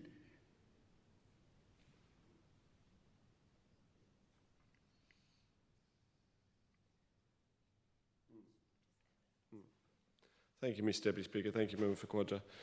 I think in regards to a land trust, where multiple people are obviously involved, the water controller might need the seal of the land trust to be satisfied that the agreement has been made, that there's consent. So, Minister, my family have a land trust. There's more than one person who's an eligible land holder or approver. There's not consensus being able to be reached. Will the water controller be able to, based on those negotiations, make a determination and approve an allocation? Thank you, Mr Deputy Speaker. Thank you, Member for 𝙍𝙬𝙑. At the end of the day, the water controller does have the ability to decide whether or not consent has been given. I think that is a really important decision, and obviously he will use his discretion in regards to that.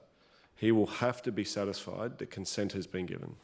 So there does not have to be a unanimous consent from the eligible landholders.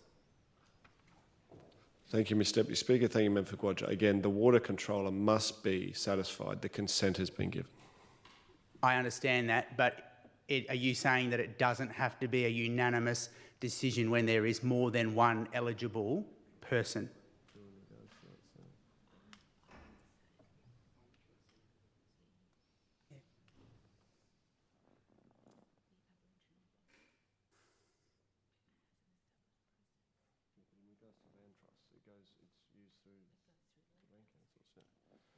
Thank you, Mr Deputy Speaker. Thank you, Member for 𝙍𝙎. In the example of land trusts, land councils are involved in that decision-making process.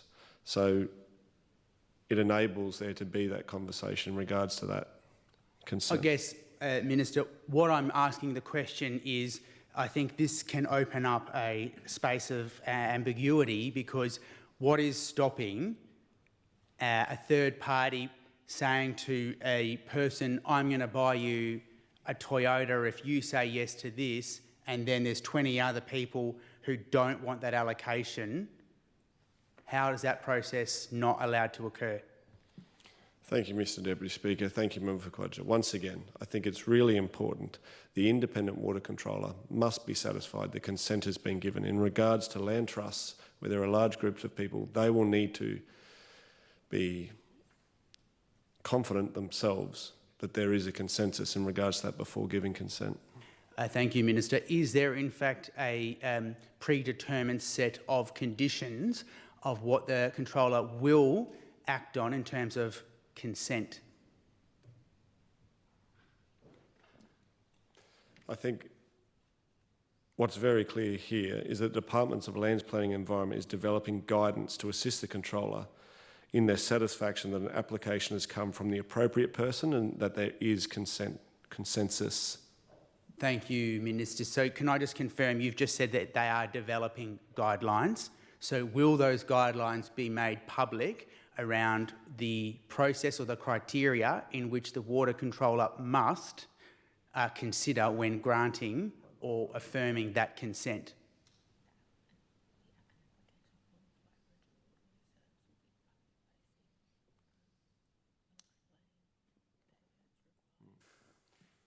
Thank you, Mr Deputy Speaker. Thank you, Member for 𝙍𝙎. The application in regards to accessing the Aboriginal water application form in regards to accessing the Aboriginal Water Reserve will be the forward-facing, public-facing document. I think, once again, at the end of the day, someone has to make a decision in this. The independent water controller, something that was set up by the previous government, is there. He will have to now be satisfied the consent has been given, and in 99% of all cases, there'll be an eligible landholder. They'll either agree to or not agree to. They'll be prescribed under the policy framework, and they will be eligible to a certain percentage of the Aboriginal Water Reserve in regards to their land holding. Thank you, Minister. Again, I acknowledge the work of the Territory's water controller, but going to your point, will those guidelines around demonstrating and determining the appropriate consents be made public?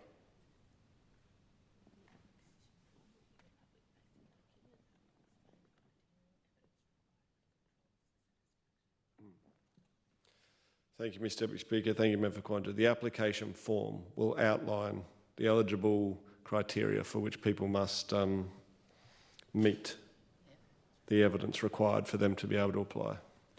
Thank you, Minister. That's the eligibility to apply, but what is the process that the Territory Water Controller will follow when considering awarding the appropriate consent?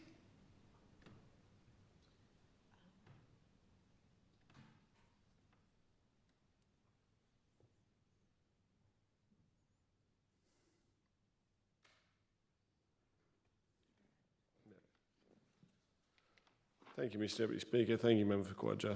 At the end of the day, the Water Controller is guided by the Water Act and will ensure that he complies with all the regulations and guidance in regards to when and how he makes his decisions. So for the purposes of this, there are no guidelines and you're relying on the Water Act, which may very well not have consent around this particular issue. Once again, Mr Deputy Speaker, it's important that the water controller, in regards to consent, is satisfied the consent has been given. I'm not going to dictate on how the independent water controller decides that, but there will be guidance in regards from the department who's been working in regards to not only the policy framework in regards to strategic Aboriginal water reserves and the eligible people to ensure that those people can give consent so the controller can then be satisfied. Thank you, Minister. So you've just responded there that the department will be developing some guidance or guidelines. Will that be made public of what they are giving the Territory Water Controller?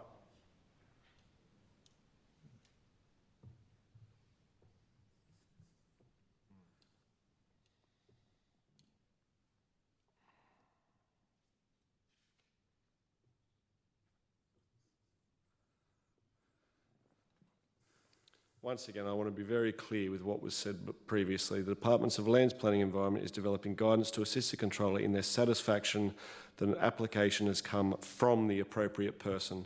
That relates back to the policy framework and those eligible people.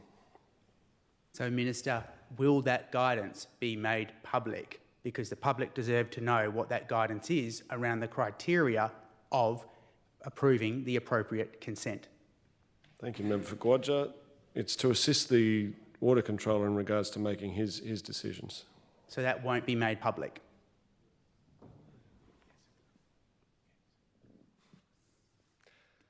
I'm being informed that it will, Mr Deputy Speaker. Member for 𝙍𝙬𝙈. Thank you for finally answering that question. Through the Chair, Mr Deputy Speaker, how will the Water Controller handle conflicts between Aboriginal landholders whose water may cross into each other's country? Thank you, Mr Deputy Speaker. Thank you, Member for 𝙍𝙬𝙈. As part of the water allocation plans, it is clearly defined as who the eligible landholders are and how much of the Aboriginal water reserve as a percentage that, in regards to the allocated water, they are entitled to. So that's clearly defined. And I think, obviously there'll be some people who will say, oh, I'm just outside, I'm just inside. At the end of the day, in regards to eligible Aboriginal people, that's clearly defined, and that has been worked through over a long period of time in regards to the policy framework, in regards to the strategic Aboriginal water reserve. Thank you. And Minister, what's your definition of agreement in the purposes of this legislation? Didn't I just read it out? Yeah. I've answered that. The agreement reflects the negotiated outcome that would arise between the eligible Aboriginal person, the third party, when eligible Aboriginal person provides consent for a third party to apply for a licence. Thank God for sticky notes, Minister. No further questions, Mr Deputy Speaker. Any further questions? No? The question is that clause... Yes. Sorry, Here Mr I Johnson. am, everyone. You do need to ask your question on time, please. Thank you, Mr Deputy Speaker.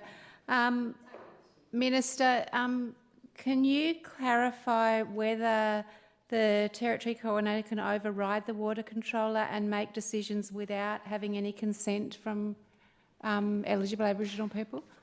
Thank you, Mr Deputy Speaker. Thank you, Member for Johnson. That would be a matter for the Territory Controller and his Act, not in regards to this clause that we're talking about now. Thank you.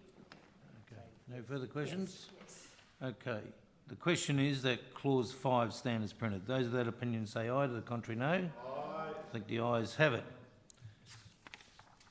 Is it the wish of the Assembly that the remainder of the bill be taken together? There being no objection, it is so ordered. The question is that the remainder of the bill stand as printed. Those of that opinion say aye. To the contrary, no. Aye. I think the ayes have it. The question is that the bill be agreed to. Those of that opinion say aye. To the contrary, no. Aye. I think the ayes have it. Minister. Mr Deputy Speaker, I move the bill now be read a third time.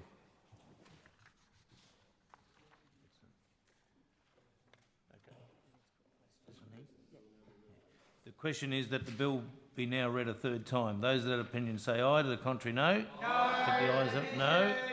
Division? Yep. Okay. Ring the bells.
For the division, ayes 17, nays 7, the ayes have it.